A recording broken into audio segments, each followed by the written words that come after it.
2009 সাল থেকে টানা ক্ষমতায় থাকার পর ছাত্র জনতার অভ্যুত্থানে 5 আগস্ট মসনদ ছেড়ে পালিয়েছেন সাবেক প্রধানমন্ত্রী শেখ হাসিনা। নতুন করে বাংলাদেশ গড়ার প্রত্যয় নিয়ে 8 আগস্ট দায়িত্ব নেন অন্তর্বর্তীকালীন সরকারের প্রধান উপদেষ্টা ডক্টর মোহাম্মদ ইউনূস।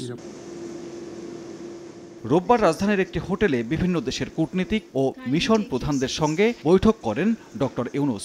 শুরুতেই শ্রদ্ধা জানান সরকার পতন আন্দোলনে যারা শহীদ হয়েছেন, তুলে ধরেন ছাত্র আন্দোলনে দমন পীড়নের চিত্র। বলেন, হত্যাকাণ্ডের বিচারে সরকার সব রকম পদক্ষেপ নেবে।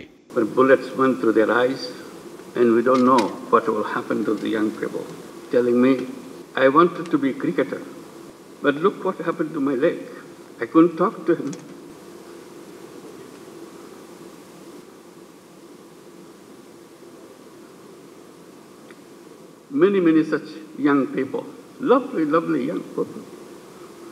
নতুন বাংলাদেশ তৈরিতে সবাইকে পাশে থাকার আহ্বান জানিয়ে সরকার প্রধান বলেন, ক্ষমতা চিরস্থায়ী করতে রাষ্ট্রের সব প্রতিষ্ঠান দলীয়করণ, অনিয়ম, দুর্নীতি করে ধ্বংস করেছে শেখ হাসিনা সরকার। একটি অবাধ, সুষ্ঠু, অংশগ্রহণমূলক নির্বাচনের পরিবেশ সৃষ্টি করতে রাষ্ট্রীয় সংস্কার করা হবে।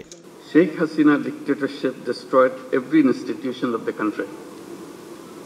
Judiciary is broken, democratic rights suppressed through a brutal decade-and-a-half-long crackdowns in every way.